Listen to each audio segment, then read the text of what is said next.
Hello and welcome to बवाल banking classes. आज हम लोग जेआईबी में पेपर 2 जो कर रहे हैं उसका यूनिट 3 का पार्ट 1 करेंगे, मतलब operational aspects of KYC. Last videos में हम लोग केवाईसी और एएमएल गाइडलाइंस को पढ़ चुके हैं। ये इसका पार्ट 1 होगा। इसमें हम लोग आरबीआई ने नो योर कस्टमर डायरेक्शंस 2016 में जो रिपोर्ट किए, जो जारी किए, तो उसके विषय में है। ये डायरेक्शंस किस किस पर अप्लाई होते हैं? जो भी बैंक्स और एंटिटीज़ आरबीआई द्वारा रेगुलेट होते हैं उनके ऊपर, साथ ही साथ जो भी ब्रांचेस या जो सब्सिडरीज हैं बैंक्स की, जो चाहे अब्रॉड ही लोकेटेड क्यों ना हो, मतलब इंडिया के बाहर ही क्यों ना हो, उन पर भी ये गाइडलाइंस अप्लाई होती हैं। नो कस्टमर नॉर्म्स में ये एक फ्लो चार्ट दिया हुआ है। मतलब पहला प्रोसेस है कस्टमर एक्सेप्टेंस पॉलिसी, फिर कस्टमर आइडेंटिफिकेशन प्रोसीजर, फिर alternate modes of CDD. CDD मतलब क्या है? Customer due diligence procedure. और लास्ट में क्या है? Customer due diligence procedure. ठीक है, ये 4 स्टेप्स इसके समझ सकते हैं आप। कस्टमर एक्सेप्टेंस पॉलिसी देखने से पहले I request please subscribe to your YouTube channel. Also go through the copyright disclaimer that this video is for educational purposes only. तो कस्टमर एक्सेप्टेंस पॉलिसी में क्या क्या आता है कि किसी भी एनोनिमस या बेनामी नाम पर या बिना नाम के कोई अकाउंट नहीं खोला जाएगा। कोई भी account non cooperation of customers पे या नॉन रिलायबिलिटी इन्फॉर्मेशन पे नहीं खोला जाएगा। मतलब अगर कस्टमर कॉपरेट नहीं कर रहा है, अपनी इन्फॉर्मेशन नहीं दे रहा है या रिलायबल आपको नहीं लग रहा है, तो आप अकाउंट नहीं खोल सकते हैं। ठीक है, कस्टमर की जो आइडेंटिटी है वो इंश्योर करी जाएगी कि वो किसी और व्यक्ति जिसके ऊपर आरबीआई ने सैंक्शंस लगा रखे हैं, उसको ब्लैकलिस्ट कर रखा है, ये नहीं किसी टाइल्स के नाम पर आपने कसाब के नाम पर अकाउंट खोल दिया कि कसाब आए उनका अकाउंट खोल दो और उनका नाम हटाए इसमें पड़ा हुआ है, ऐसा नहीं कर सकते हैं। कस्टमर का पैन वेरीफाई करना, कस्टमर यानी कि चाहे कस्टमर या कंपनी जो भी, उसका पैन कार्ड वेरीफाई करना इशूइंग अथॉरिटी के थ्रू। साथ ही साथ डिजिटल सिग्नेचर ई डॉक्यूमेंट अगर कोई दे रहा है तो उसको वेरीफाई करना। यदि जॉइंट अकाउंट है तो उस केस में जितने भी जॉइंट होल्डर्स हैं सभी के ऊपर केवाईसी की नॉर्म्स लगेंगी, सबके ऊपर ड्यू डिलिजेंस लगेगा, सबका चेक किया जाएगा डिटेल्स। ठीक है, यदि केवाईसी गाइडलाइंस जो एग्जिस्टिंग कस्टमर्स है उसका कंप्लाई नहीं किया जाता है तो कस्टमर को नोटिस दिया जाएगा कि आपकी केवाईसी गाइडलाइंस पूरी नहीं है, इसको निश्चित समय पूरा करवाइए। ठीक है, फिर क्या है? Customer identification procedure. इसमें आइडेंटिफिकेशन प्रोसीजर का मतलब यह है कि आइडेंटिफाई करना है, वेरीफाई करना है कस्टमर की जो आइडेंटिटी है उसको एक reliable independent source of document से। मतलब जो भी डेटा, वो इन्फॉर्मेशन जो प्रोवाइड करा जा रहा है, क्या क्या चीज़ें उसमें वो दे सकता है अपनी आइडेंटिटी वेरीफाई करने के लिए। अकाउंट ओपनिंग का जो फॉर्म होगा, मतलब ओपनिंग अकाउंट करने से पहले अपनी रिलेशनशिप मेंटेन करने के लिए। इंटरनेशनल ट्रांसफर या नॉन अकाउंट होल्डर्स के लिए केवाईसी कंपलसरी है। कोई डाउट आपको अराउज होता है कस्टमर की ऑथेंटिसिटी पे तो आप मांग सकते हैं। कोई भी प्रोडक्ट अगर आप कस्टमर को 50,000 से ऊपर का बेच रहे हैं तो उसके लिए कंपलसरी है। कोई वॉक इन कस्टमर है जो कि अपना डीडी बनवा रहा है या नेफ्ट करवाता है, 50,000 से ऊपर का अमाउंट है, तो भी आप उससे उसकी केवाईसी लेंगे। साथ ही साथ यदि किसी कस्टमर की आपको जो हरकतें हैं वो आपको लगता है कि डाउटफुल हैं, वो भले ही वो उसकी जो पैसा है वो 50,000 से कमा ली, 5,000 का डाउट बनाया, लेकिन आपको लग रहा है कि कुछ तो डाउट है इसके, तो आप कुछ तो गड़बड़ है, तो उस केस में आप उसकी भी केवाईसी कर सकते हैं, even if the threshold is below 50,000। ठीक है, कस्टमर ड्यू डिलिजेंस प्रोसीजर का मतलब क्या है? कस्टमर ड्यू डिलिजेंस प्रोसीजर में कस्टमर की लोकेशन, क्या काम वो करता है वो चीज़, क्या क्या बैंकिंग सर्विसेज वो यूज़ करेगा, मोड ऑफ पेमेंट क्या रहेगा, टर्नओवर क्या का अमाउंट कितना होगा ओवरऑल साल भर में, और उसका सोशल और फाइनेंशियल स्टेटस क्या है, ये सब चीज़ें कस्टमर ड्यू डिलिजेंस प्रोसीजर के अंदर बैंक पूछता है। ठीक है, इंडिविजुअल के केस में कस्टमर ड्यू डिलिजेंस प्रोसीजर में क्या क्या चीज़ें आती हैं? इंडिविजुअल्स के केसेस में जो भी person account based relationship bank के साथ बना रहा है वो इंडिविजुअल में काउंट हो जाएगा। उसमें ऑथराइज सिग्नेटरी जो होगा वो पर्सन ही हो जाएगा, मतलब लीगल एंटिटी भी वही हो जाएगा। लीगल एंटिटी से मतलब है कभी कभी कंपनीज को भी as a legal entity deal किया जाता है। ठीक है, कभी कभी क्या, हमेशा यदि वो लीगल एंटिटी है तो उसको लीगल पर्सन माना जाता है। अगर पावर ऑफ अटॉर्नी होल्डर है तो भी उसकी केवाईसी कंपलसरी है। क्या क्या डॉक्यूमेंट्स चाहिए? आधार नंबर, एक रीसेंट फोटोग्राफ, पैन कार्ड या फॉर्म 60, और साथ ही साथ जो भी उसका डॉक्यूमेंट एज पर बिजनेस बन रहा है वो। ऑफिशियली वैलिड डॉक्यूमेंट ये 6 होते हैं। ओवीडी ये बहुत फेमस है, अक्सर पूछा जाता है क्या क्या होता है ओवीडी में, क्या क्या आता है?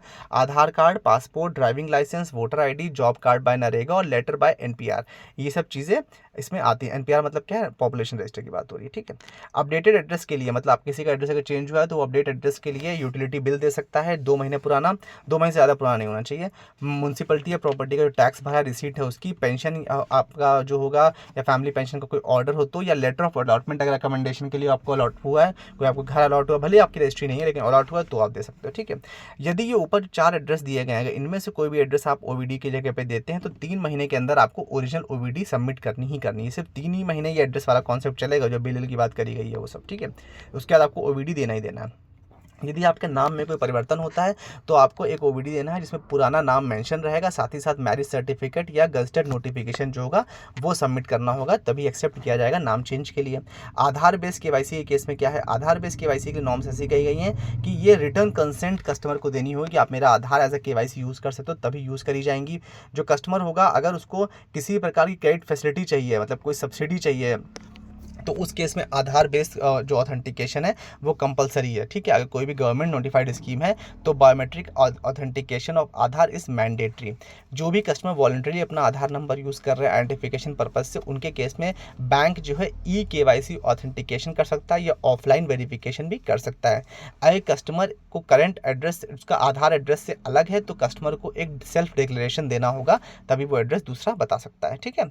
Accounts of non face to face customer या ओटीपी बेस्ड आधार वेरिफिकेशन, जहां पर भी कस्टमर फेस टू फेस आपके साथ उपलब्ध नहीं है बल्कि ओटीपी के थ्रू आधार का वेरिफिकेशन हो रहा है या ऑनलाइन के थ्रू हो रहा है, उस केस में जो एग्रीगेट बैलेंस है जो अकाउंट का वो 1 लाख से ज़्यादा नहीं हो सकता कि जो ओवरऑल डिपॉजिट है विद इन एंटायर ईयर, ठीक है।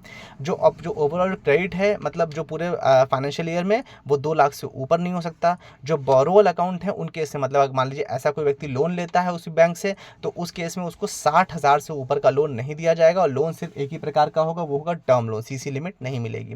डिपॉजिट ऑफ बोरोवर मतलब कि जमा या निकासी दोनों ही केसेस में 1 साल के बाद ये चीज़ अलाउ नहीं होगी, क्योंकि कंपलसरी हो जाएगा कि वो अपनी आइडेंटिटी को वेरीफाई करवाए। अगर ओवीडी यानी ऑफिशियली वैलिड डॉक्यूमेंट सबमिट नहीं किया गया, कस्टमर ड्यू डिलिजेंस फॉलो नहीं किया गया 1 साल के अंतर्गत, तो इसके बाद जो बोरोवर अकाउंट है वो बंद कर दिया जाएगा, मतलब आगे उसे पैसा दिया नहीं जाएगा, सिर्फ रिकवरी करी जाएगी। अगर वो कस्टमर चाहेगा तो वो ऐसा भी कर सकता है कि उस मोड से अगर वो ट्रांसफ़र नहीं कर पा रहा है तो वो किसी और बैंक में भी नहीं खोलता। इस तरह की चीज़ें मतलब बिना ओवीडी के आप अकाउंट खुलवा रहे हो या आप उससे या डिक्लेरेशन दे करके, तो उस केस में वो एक ही बैंक में खोलता है, अन्य जगह बैंक अकाउंट नहीं खोल सकता, ठीक है। ये नहीं 10 जगह खुलवा लिया और हर जगह 1 लाख ट्रांजैक्शन कर रहा है, ऐसा नहीं हो सकता। सोल प्रोप्राइटरशिप फर्म्स के केस में कस्टमर ड्यू डिलिजेंस प्रोसीजर क्या रहता है, इस केस में क्या रहेगा, कोई भी सोल प्रोप्राइटरशिप मतलब इंडिविजुअल एक ही आदमी है वही पूरी फर्म चला रहा है, तो सोल प्रोप्राइटरी फर्म्स जो होती हैं उनमें कोई भी एक डॉक्यूमेंट कंपलसरी देना होगा, जैसे या तो रजिस्ट्रेशन सर्टिफिकेट या 2 डॉक्यूमेंट जो बता रहा हूँ मैं, 2 डॉक्यूमेंट, रजिस्ट्रेशन सर्टिफिकेट, उसके साथ में या तो सर्टिफिकेट लाइसेंस जो म्यूनसिपल अथॉरिटी इशू करती हैं, या इनकम टैक्स रिटर्न्स या जीएसटी सर्टिफिकेट, या फिर जो आपका सेल्स टैक्स का अथॉरिटीज़ का डॉक्यूमेंट हो, या इंपोर्टर एक्सपोर्टर कोड अगर हो, या इनकम टैक्स रिटर्न फाइल की हो, या जो यूटिलिटी बिल हो जैसे electricity water landline telephone bills, ये सब कुछ।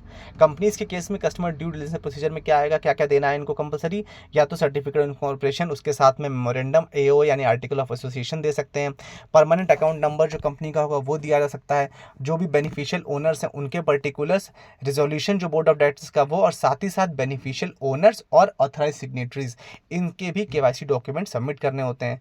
पार्टनरशिप फर्म के केस में सीडीडीपी में यानी कस्टमर ड्यू डिलिजेंस प्रोसीजर के अंदर क्या आता है, रजिस्ट्रेशन सर्टिफिकेट, पार्टनरशिप की डीड, पार्टनरशिप फर्म का पैन अकाउंट नंबर और बेनिफिशियल ओनर्स, पार्टनर्स और जो भी पावर ऑफ अटॉर्नी होल्ड कर रहे हैं उनके केवाईसी डॉक्यूमेंट्स। ट्रस्ट के केस में क्या होगा, सर्टिफिकेट ऑफ रजिस्ट्रेशन, ट्रस्ट की डीड, पैन अकाउंट नंबर या फॉर्म 60 जो ट्रस्ट का होगा वो, और जो बेनिफिशियल ओनर्स हैं या जिनके पास पावर ऑफ अटॉर्नी है उनके केवाईसी डॉक्यूमेंट्स। अनइनकॉर्पोरेटेड एसोसिएशन अगर है तो उसमें मैनेजिंग बॉडी का रिजोल्यूशन जो होगा वो, पैन अकाउंट नंबर जो एसोसिएशन का होगा वो, पावर ऑफ अटॉर्नी, और जो केवाईसी डॉक्यूमेंट्स किस किस के लेने हैं, जो मैनेजिंग बॉडी है और जो बेनिफिशियल ओनर्स हैं और जिनके पास पावर ऑफ अटॉर्नी है उन सभी के केवाईसी डॉक्यूमेंट कंपलसरी हैं। आइडेंटिफिकेशन ऑफ बेनिफिशियल ओनर्स का क्या मतलब होता है, बेनिफिशियल ओनर का मतलब होता है वो व्यक्ति जो कि उसकी ओनरशिप के बेनिफिट्स को उस प्रॉपर्टी के थ्रू एंजॉय करता है, मतलब जिसको उससे फायदा होने वाला, भले ही वो उसमें सिग्नेटरी नहीं है लेकिन उसको मतलब कोई प्रॉपर्टी है, सपोज वो रेंट आउट करी गई है, उसको कोई मैनेज कर रही है कोई बॉडी, सपोज कोई होटल है, लेकिन जिसकी प्रॉपर्टी है उसको भी तो फायदा मिल रहा है, तो वो बेनिफिशियल ओनर हो गया। भले ही वो उसके मैनेजमेंट में नहीं है, उसके ऑथराइज सिग्नेटरी में नहीं, उस होटल को रन करने में उसके साइन की आवश्यकता नहीं है, लेकिन बेनिफिशियल ओनर तो वो है ना, उसका जो प्रॉफिट जनरेट होता है उससे उसको हिस्सा मिल रहा है, भले लेकिन उसमें लिमिट होती है, 25% की लिमिट भी होती है, मिनिमम इतना होना चाहिए। तो बेनिफिशियल ओनर का क्राइटेरिया क्या है, ओनरशिप या एंटाइटलमेंट कैपिटल के रूप में, प्रॉपर्टी के रूप में, या थ्रेशोल्ड वैल्यू के हिसाब से अगर बन रहा है तो वो बेनिफिशियल ओनर में काउंट होगा। इसमें जो एक्टिविटी होती है उस पर उसका कंट्रोल एक्सरसाइज होता है, बट एक बहुत कंट्रोल तरीके से होता है। थ्रेशोल्ड वैल्यू क्या करी गई है, लीगल पर्सन मतलब इसमें ओनरशिप में बताया गया, सॉरी ओनरशिप नहीं, बेनिफिशियल ओनर्स में। कंपनी है तो उसमें यदि 25% से ज़्यादा आपका शेयर है, कैपिटल प्रॉफिट है, तो आप बेनिफिशियल ओनर में काउंट होंगे। अगर आपका कंट्रोल राइट्स है उसमें अपॉइंटिंग मेजोरिटी जो डायरेक्टर्स कंट्रोल मैनेजमेंट है उन सब चीज़ों में आपके राइट्स हैं, तो फिर आपके वो क्राइटेरिया उसमें फुलफिल होगा। पार्टनरशिप के केस में अगर 15% से ऊपर आपके पास शेयर या कैपिटल है तो आप बेनिफिशियल ओनर्स में आएंगे। एसोसिएशन ऑफ पर्सन्स में अगर 15% से ज़्यादा है तो भी उसमें आप बेनिफिशियल ओनर में आएंगे। ट्रस्ट के केस में अगर आप उसके ट्रस्टी हैं, बेनिफिशियरीज हैं और 15% से ज़्यादा आपका इंटरेस्ट उसमें है तो आप उसमें बेनिफिशियल ओनर में काउंट होंगे। कुछ एनहेंस ड्यू डिलिजेंस होती हैं जो हम लोग नेक्स्ट वीडियो में डिस्कस करेंगे। Before that please subscribe to the YouTube channel of mine and also request to please give us a genuine feedback. Thank you so much for valuable time. Do like, share and subscribe.